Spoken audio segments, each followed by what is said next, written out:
हम लोगों ने कई तरह से स्वास्थ्य विभाग में कुछ एक्सपेरिमेंट भी किए हैं, कुछ बजट के नए उपबंध भी किए हैं मंत्रिपरिषद की स्वीकृति पर कि कैसे हमारे जो हैं अंतिम पायदान पे स्वास्थ्य केंद्र जो है वो पैसे के अभाव में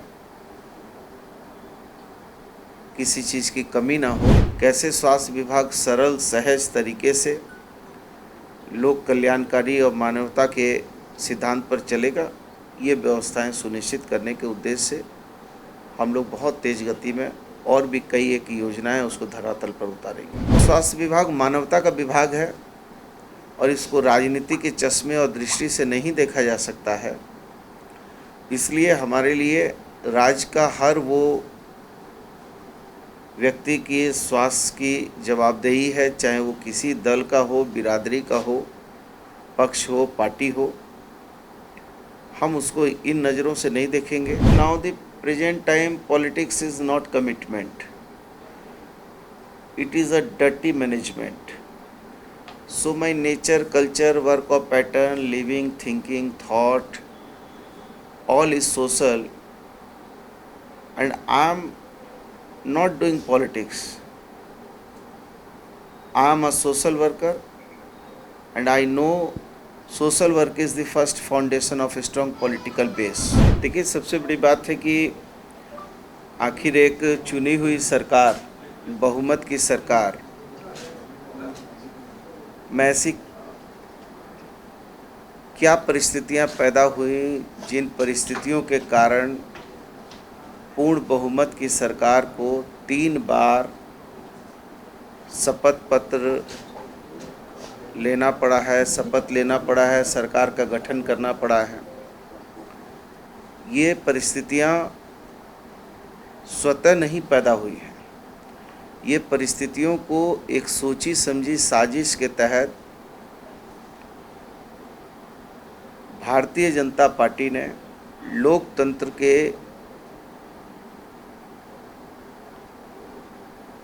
इस पवित्र व्यवस्था में अनावश्यक रूप से प्रहार किया। और ये प्रहार ये न सिर्फ किसी सरकार के लिए घातक है, बल्कि लोकतांत्रिक व्यवस्था के लिए घातक है।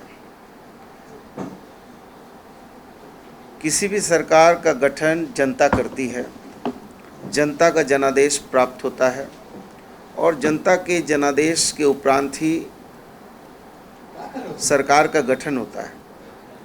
और जब बहुमत की सरकार बनी और बहुत स्मूथली कोविड जैसे दंश के बावजूद भी बहुत स्मूथली राज्यहित में और लोकतंत्र की उस परिभाषा को परिमार्जित करते हुए जनता का जनता के लिए जनता के द्वारा शासन सुनिश्चित हो रहा था, लोक कल्याणकारी योजनाएं आ रही थी और उन योजनाओं से अंतिम पायदान पे खड़े व्यक्ति के चेहरे पर मुस्कुराहट आने लगी। तब जाकर एक साजिश के तहत सरकार को अपदस्थ करना, अपमानित करना, प्रताड़ित करने वाली व्यवस्था लागू की गई। और यही कारण था कि ये तीसरी बार सरकार को बहुमत साबित करना पड़ा और पुरजोर तरीके से हमने बहुमत साबित किया है। खैर, ये बातें तो हो गई। अब सरकार अपने अंतिम वर्ष के कार्यकाल में काम कर रही है और हमारे माननीय मुख्यमंत्री हेमंत सोरेन जी के नेतृत्व में हम लोग जैसे सागर को गागर में भरने वाली कहावत है, वैसे ही हम लोग अभी अल्प समय में भी बहुत मजबूती से राज्य के हित में बचे हुए कामों को पूरा करेंगे। और हमारी प्राथमिकता है कि हमारे जितने पीएससी हैं, सीएससी हैं, अनुमंडल के अस्पताल हैं, जिला अस्पताल हैं, उन सारी चीज़ों को कैसे व्यवस्थित करके आगे बढ़ाया जाए। और हमारे स्वास्थ्य विभाग के कप्तान अजय सिंह जी बड़े सरल और सहज और काफ़ी पुराने अनुभवी हमारे प्रधान सचिव हैं। उनके नेतृत्व में लगातार हम लोग प्रयास कर रहे थे और उस प्रयास को और सार्थक तरीके से आगे बढ़ाने के लिए जितने भी हम लोगों ने कई तरह से स्वास्थ्य विभाग में कुछ एक्सपेरिमेंट भी किए हैं, कुछ बजट के नए उपबंध भी किए हैं मंत्रिपरिषद की स्वीकृति पर कि कैसे हमारे जो है अंतिम पायदान पे स्वास्थ्य केंद्र जो है वो पैसे के अभाव में किसी चीज़ की कमी ना हो, उसके लिए अलग से हम लोगों ने 1 अरब रुपया से भी ज़्यादा का प्रबंध किया है और उसको एक अलग व्यवस्था के तहत हम लोग उसको सारे हमारे स्वास्थ्य केंद्रों में जो कमी खामियां हैं उसको दूर करने के लिए लगा रहे हैं। इसी के साथ साथ आपने देखा होगा कि हमारे यहाँ मुख्यमंत्री गंभीर योजना जो है उसको हमने और सरल और सहज बनाने के उद्देश्य से जो 5 लाख रुपया तक की इलाज की राशि थी उस राशि को 15 लाख रुपया तक करने की व्यवस्था की और इसको हम लोगों ने अबुआ स्वास्थ्य योजना के तहत इसको हम करेंगे। और ताकि आपको याद होगा कि हम लोगों ने पिछली बार 8 लाख रुपया आय तक के लोगों को इस योजना से जोड़ा था और इस बार भी इसको और सरल करने के उद्देश्य से पहले होता था कि बहुत चीज़ें सीधी जो है 5 लाख के ऊपर होती थी तो फिर वो मंत्रिपरिषद पे जाती थी, उसको हम लोगों ने फिर बीच में विभाग के द्वारा 10 लाख किया, अब ने उसको 15 लाख किया। चूँकि स्वास्थ्य विभाग मानवता का विभाग है और इसको राजनीति के चश्मे और दृष्टि से नहीं देखा जा सकता है, इसलिए हमारे लिए राज्य का हर वो व्यक्ति की स्वास्थ्य की जवाबदेही है, चाहे वो किसी दल का हो, बिरादरी का हो, पक्ष हो, पार्टी हो।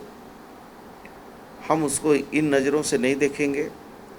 कैसे स्वास्थ्य विभाग सरल सहज तरीके से लोक कल्याणकारी और मानवता के सिद्धांत पर चलेगा, ये व्यवस्थाएं सुनिश्चित करने के उद्देश्य से हम लोग बहुत तेज़ गति में और भी कई एक योजनाएं उसको धरातल पर उतारेंगे। पर जिम्मेवारी और बढ़ा दी गई है, खाद आपूर्ति भी मिला है आपको, वो भी लोगों से सीधे कनेक्ट करता है वो। देखिए, मैं ये मानता हूँ कि थोड़ा सा मैं हट के कभी कभी बोलता हूँ इसको, अब पत्रकार भाई थोड़ा सा इसको अलग अलग तरीके से लेते हैं। क्योंकि हम लोग लोकतंत्र में हैं और निश्चित तौर पर कोई ना कोई दल आता है, अपनी बात रखता है, पार्टी होती है, सरकार बनती है, लेकिन राजनीति में बहुत तेज़ी से गिरावट आई है। तो मैं कभी कभी कहता हूँ कि now the present time politics is not commitment, it is a dirty management. So my nature, culture, work of pattern, living, thinking, thought, all is social, and I am not doing politics. I am a social worker and I know social work is the first foundation of a strong political base. तो जब हमारे nature में, culture में, work of pattern में यदि सामाजिक और मानवीय दृष्टिकोण है तो हर विभाग हमारे लिए महत्वपूर्ण है। कोई भी विभाग आता है जाता है, विभाग आए जाएगा, सरकार बनेगी बिगड़ेगी, पद रहेंगे नहीं रहेंगे, लेकिन आपके मानवीय दृष्टिकोण, सामाजिक दृष्टिकोण नहीं बदलेंगे। तो जो हमारा सामाजिक और मानवीय दृष्टिकोण है वो बिल्कुल स्पष्ट है।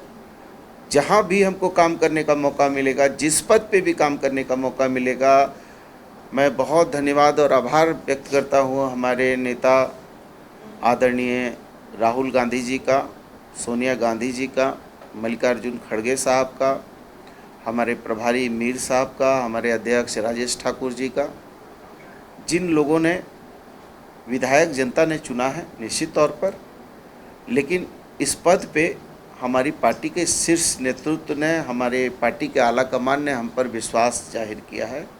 इसलिए मैं उन लोगों के प्रति भी बहुत आभार और धन्यवाद देता हूं।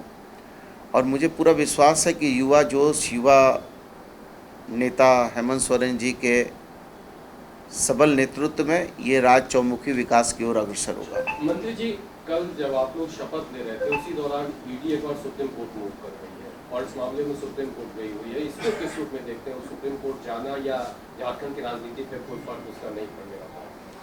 नहीं, देखिए, अब ईडी यदि सुप्रीम कोर्ट जाए, कहीं जाए, तो वो एक संवैधानिक प्रक्रिया है और वो प्रक्रिया वो कर रहे हैं। हम भी अपनी संवैधानिक प्रक्रिया करेंगे, लेकिन हम इतना ज़रूर कहेंगे कि जुल्म तो जुल्म है, बढ़ता है तो मिट जाता है, खून तो खून है, टपकता है, जम जाता है। तो जितना भी जुल्म होगा हम उतने ही मजबूती से और मजबूती के साथ आगे बढ़ेंगे।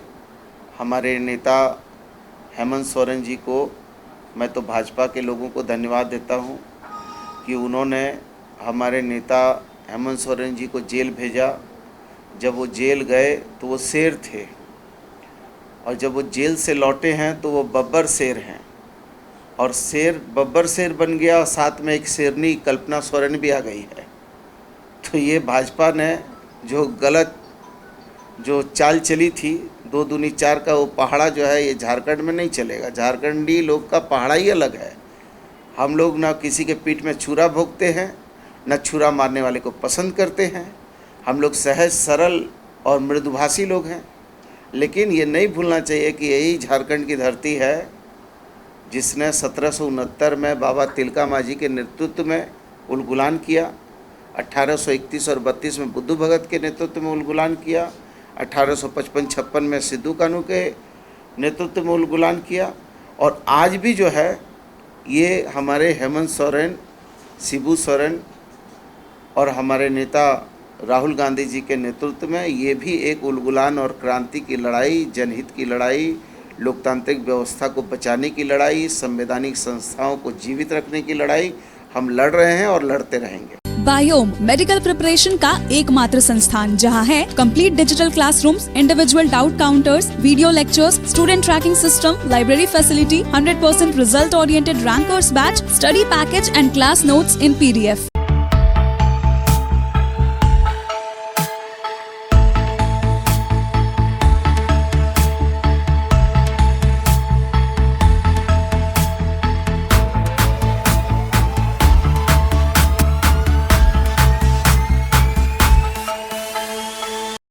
thefollowup.in.